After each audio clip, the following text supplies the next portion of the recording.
Let's see. When was this thing built?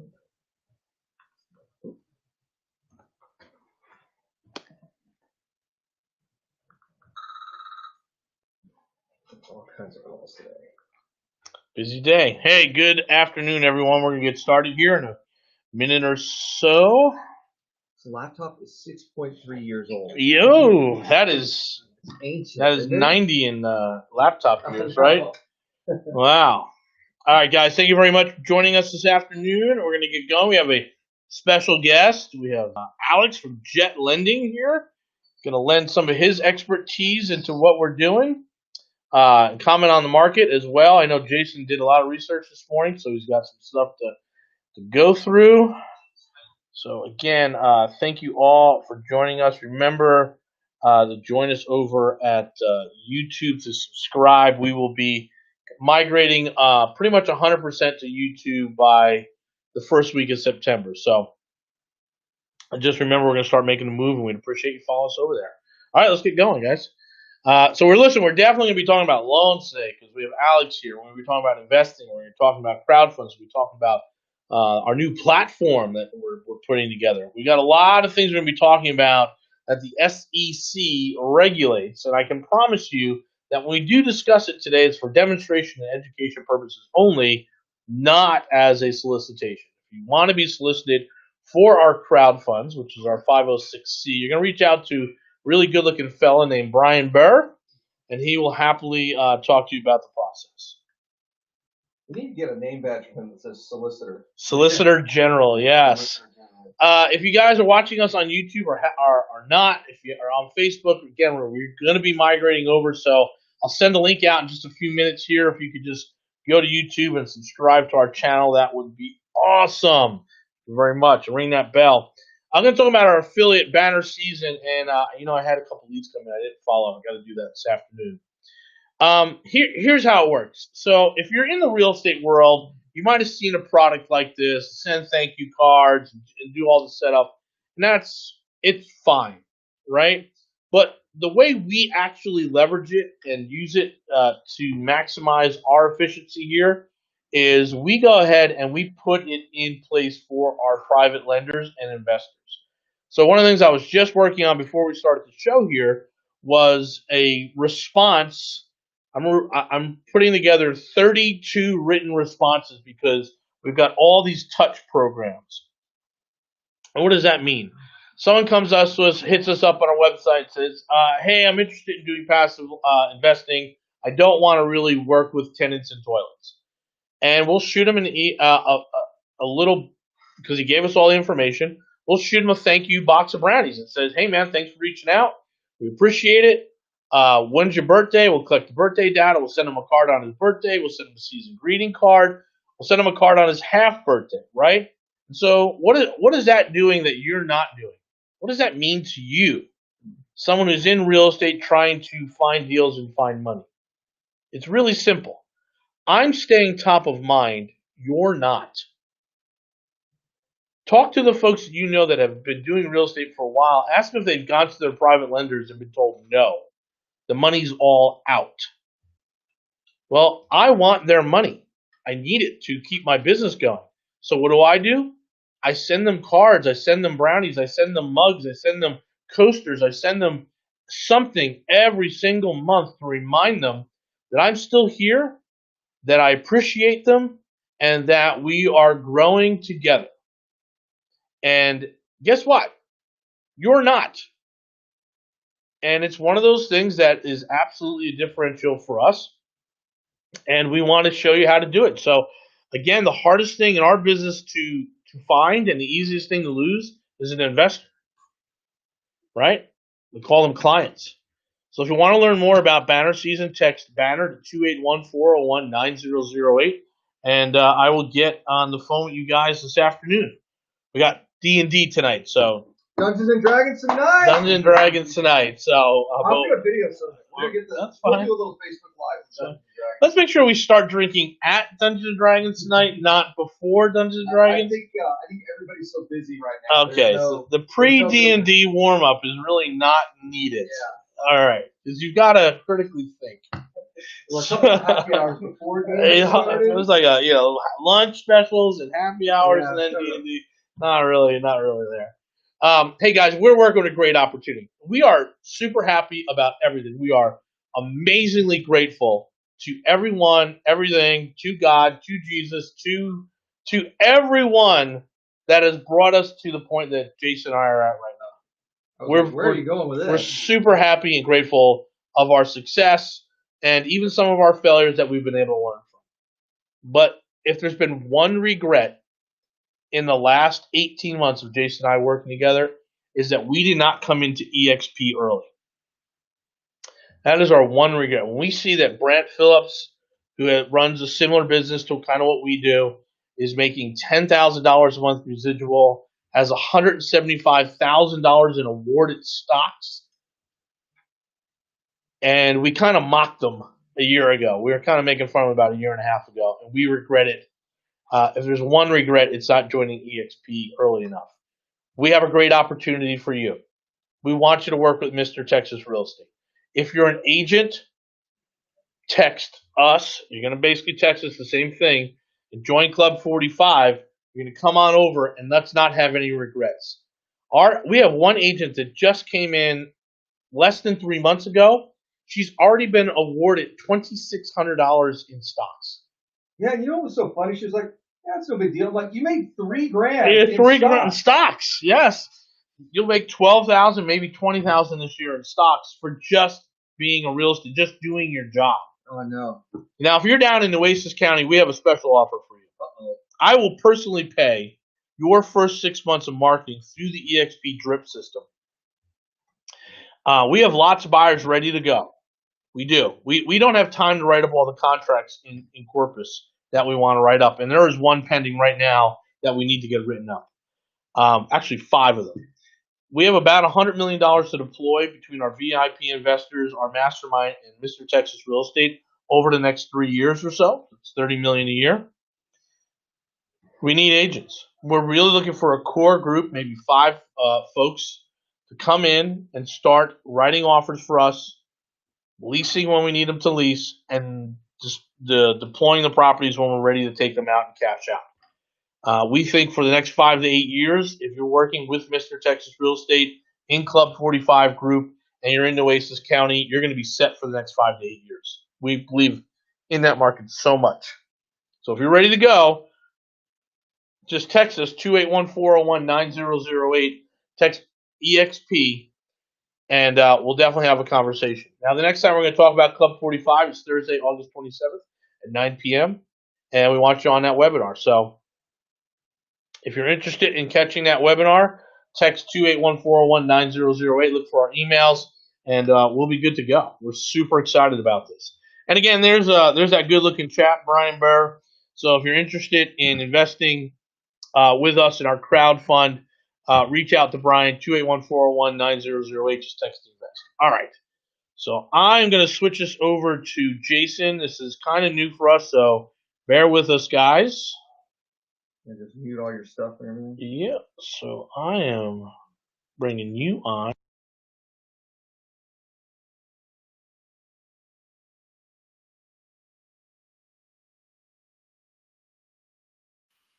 Okay, you guys hear me?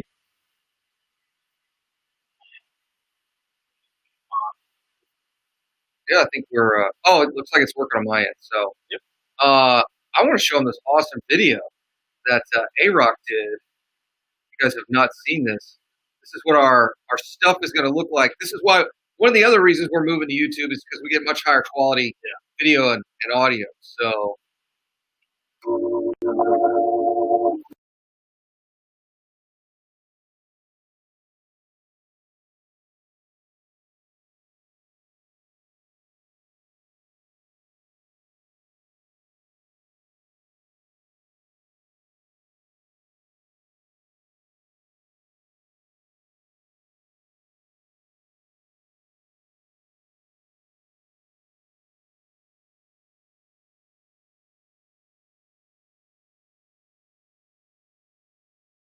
Like it. I think it's going to be good. So, you guys subscribe to our YouTube channel.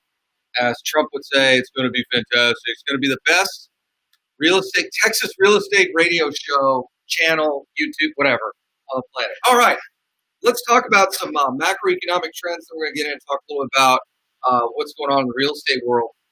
So I know you guys go to bed every night wondering what M1 and M2 money is doing. I know you guys were totally looking at this last night like I was.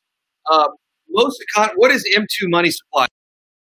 That most powerful leading indicator for inflation is the M2 money supply. If you really want to go search M2 money supply, you can get into what it is, but another term for M2 is velocity of money. So since 2008, we printed all this money, but the reality is that we printed all that money, but it didn't really go anywhere. It kind of hung around in banks. I mean, it ended up in a couple of different places, but it really didn't go anywhere. This most recent round of nonsense, the money supply has, at least M2, has substantially increased. Like, you can see it up there up to 25% over the last couple of months here. So expect a massive amount of inflation at some point. It's coming. This is your warning now. If you've got a bunch of cash, it's about to become utterly worthless. Now, that's, I mean, not completely worthless, but you need to put that money to work as soon as possible. So one of the questions I got recently was, well, Jason, if Texas is such a great place to live, why are they allowing Austin to defund the police? I was like, no, just wait. Just because you're a mayor of a town doesn't mean you get to make up all your own rules. So our governor, who, to be quite honest with you, has not been doing what we call a phenomenal job. He's not been doing a great job down here. Finally woke up. I guess maybe he's on the same meds Joe Biden's on. But he finally woke up and said, whoa, wait a second, we can't do this defund the police thing. So here you go, Austin. If you want to defund the police, that's fine. You're just not going to be able to collect any property taxes. We're not giving you any of the revenue from property taxes. So this should right this problem very quickly. In fact, he already said, in the interim, we're just going to send our state police forces down there. Which is one of the things I told folks is, especially with Rob, one of the things that Rob said when he got down here is, Jason, it's amazing to me how much law enforcement you have in the state of Texas. They're everywhere. They're everywhere, right? At every level. Every level. We got little cities, we got big cities, we got state, we got county, we got all these different. There's tons of police down here. So he basically said, "Look, we'll just move the state and county guys into the city of Austin to make sure it doesn't turn into a hellhole like Chicago or Portland or Seattle or any of these other places." So we nipped that one in the bud right then. Now the question is, why do you think he's taking this aggressive stance? Who just wrote a big check just outside the city of Austin? Yeah, so we're not going to allow Elon's facilities to get all burnt before they're built. Yeah, Apple's there. AMD's expanding their campus. Like, we're not going to play these games. So the governor said, no, we're not doing that. So he's stepping in. Let's talk a little about Travel Club, Rob. 250,000 folks in Vegas about to get evicted. It is awful. Vegas is a blood bath. If you don't know what Travel Club is, Alex, we are we're writing a PPM for our tenants in common. No, joint tenants. Pass the joint. Once you pass the joint. Okay. So we remember that. Oh, is it? So once you pass it, you're out, right? Oh, so if you pass away, you're out. Pass the joint, you're away. Every device is away. Oh. It's because your wife probably smokes a lot of weed. Yeah. So we think we can buy Vegas, high-rise, luxury condos, doorman, valet parking, all that stuff, under $200,000. And we think we can buy something very similar in Fort Lauderdale, on the beach or just sort of across the street. We're also looking for a ski. We're going to bring in 16 people, put in $20,000 to pay for. We'll have to leverage it, but we're going to buy at the bottom of the market, enjoy it for the next 5 to 10 years, and then sell. And hopefully double our money while we've got free vacations. That is that is absolutely the way we're working for Travel Club. So keep looking at Vegas over and over. We keep looking at Fort Lauderdale. We're looking at Tahoe, but that's moving pretty path. Tahoe just exploded. Yeah, Tahoe just exploded. There's not much we can do in Tahoe. But, I was reading a stat I read yesterday. Air traffic is down 85% compared to this time last year. So, now this is two things. The guy's going to run around saying, the coronavirus numbers are low and it's a fake virus, fake news and all that. Like, dude, the country's still closed. 85% of people aren't even traveling right now. So then you take that one step further and you go, okay, well, what are the cities that are most impacted by travel that I'd actually want to go to? Maybe it's a better way to put that, right? Vegas is one and Miami is certainly the other, right? So those, and in particular, Vegas is just getting slaughtered right now, absolutely slaughtered. So we expect things to get even more ugly as months go on. So that's what's going on there with the Travel Club, in case you guys were wondering. This is really interesting. So one of the things I've said for a few years, but I've never pulled the chart up, is that we actually don't have real estate price inflation necessarily. We have square footage inflation. We have McMansion inflation. It's a better way to put it. I mean, if you look at some of these houses, who builds a new house that's 1,300 square feet? Like, nobody does, right? Everything is 3,2, 18, 19, 2,000 square feet. So this is the size of a new single-family home by year built. So it goes all the way back to 1999 and takes us all the way to 2020. And you can see here how things are starting to creep up, and now they're starting to taper off. And I think the reason it's starting to taper off is because materials, you guys saw my post this morning, lumber is like doubled in price in the last 8 months.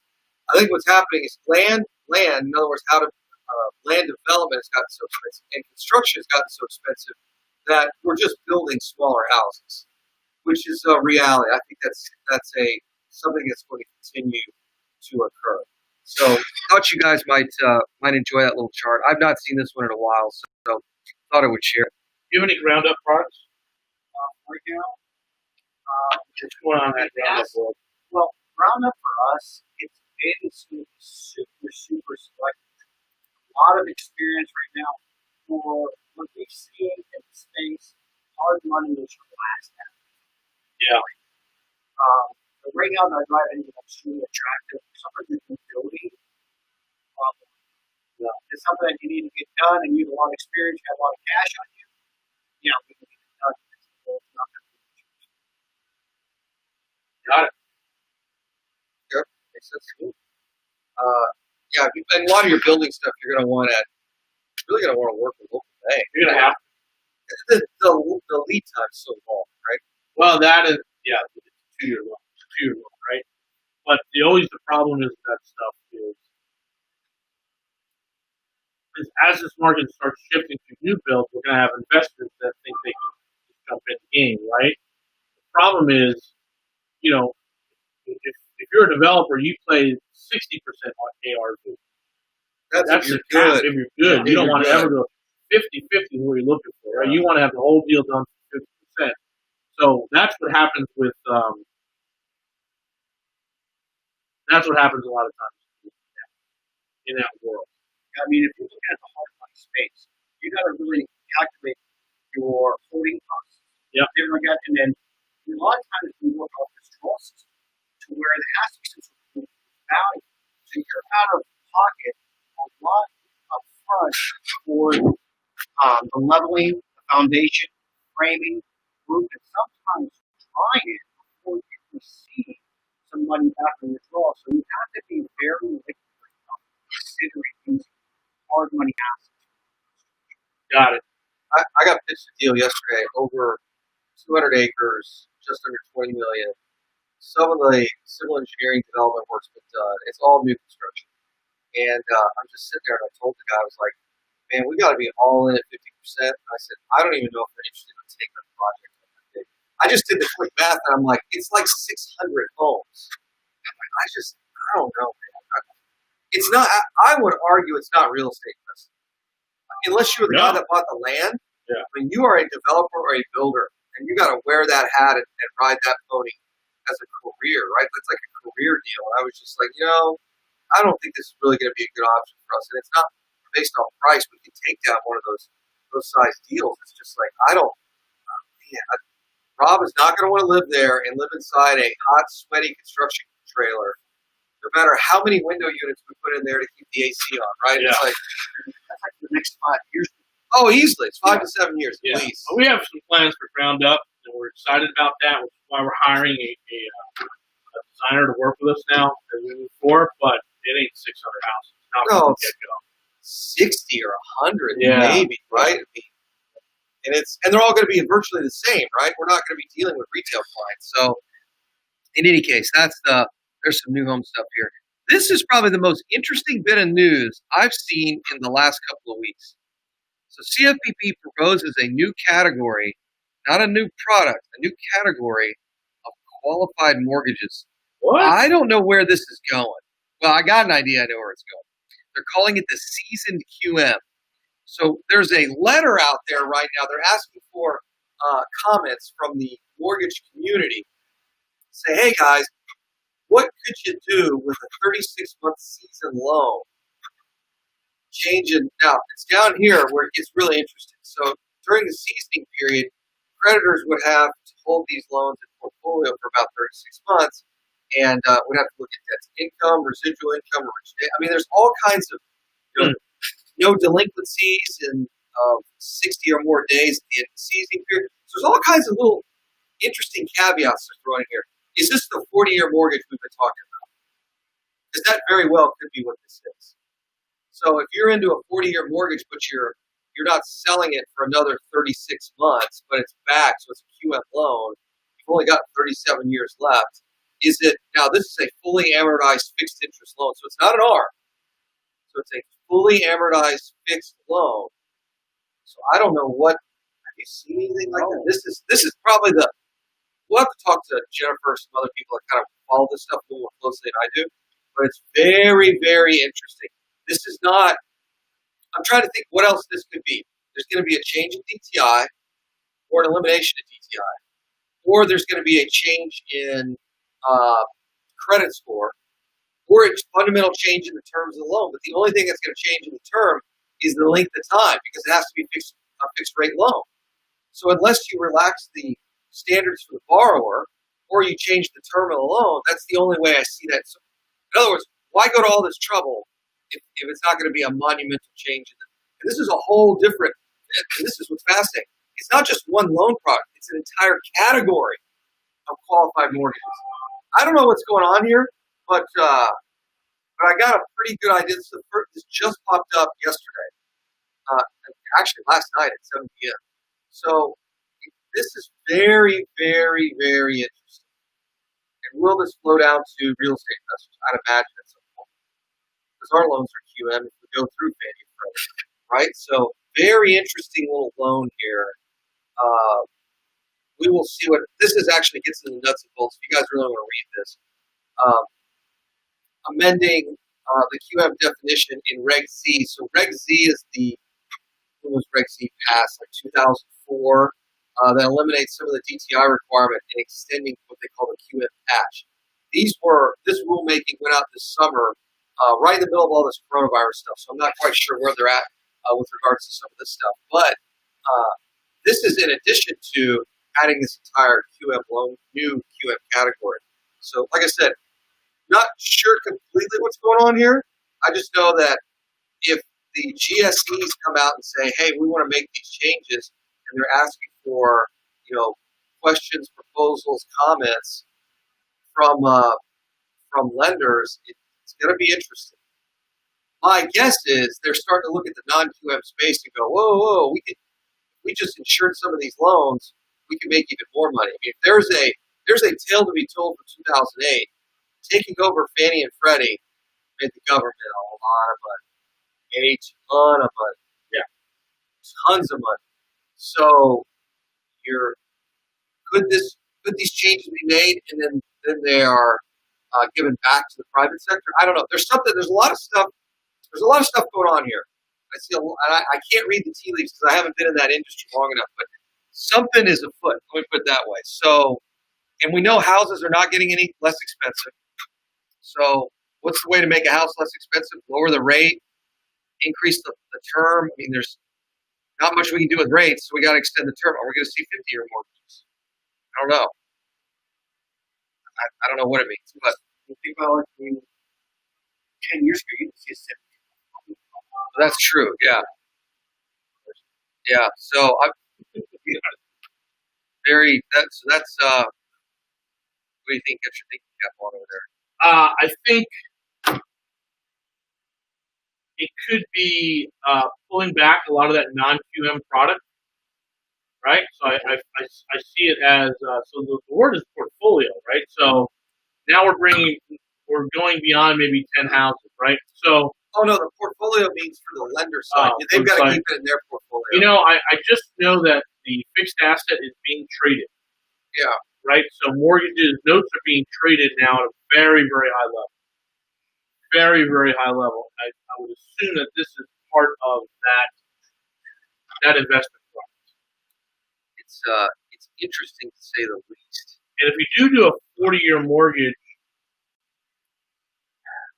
is there not enough people with mortgages right now? Is that the problem? And do you put them in, does having a 40-year mortgage mean anything when it comes to FICO?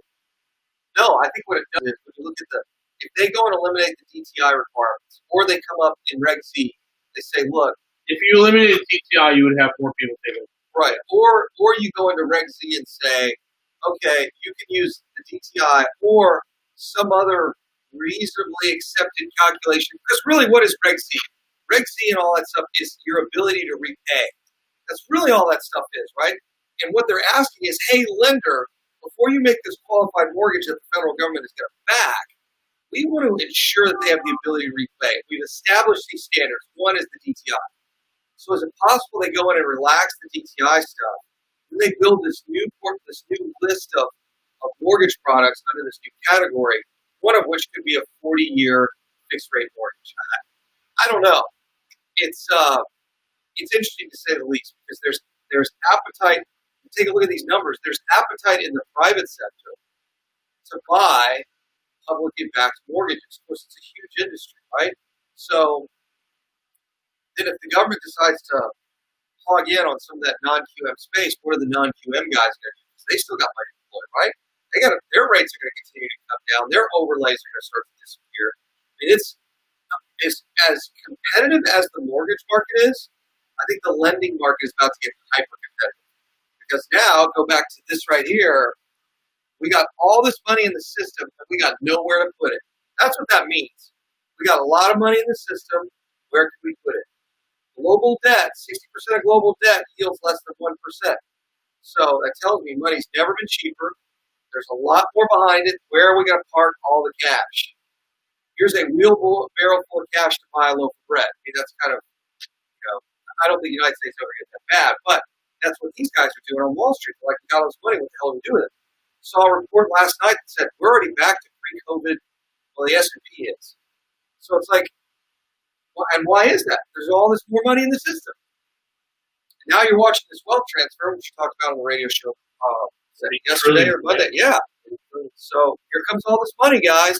Where's the money going to go? A lot of it's going to end up in real estate. How do we sell more real estate? Make the terms better. So.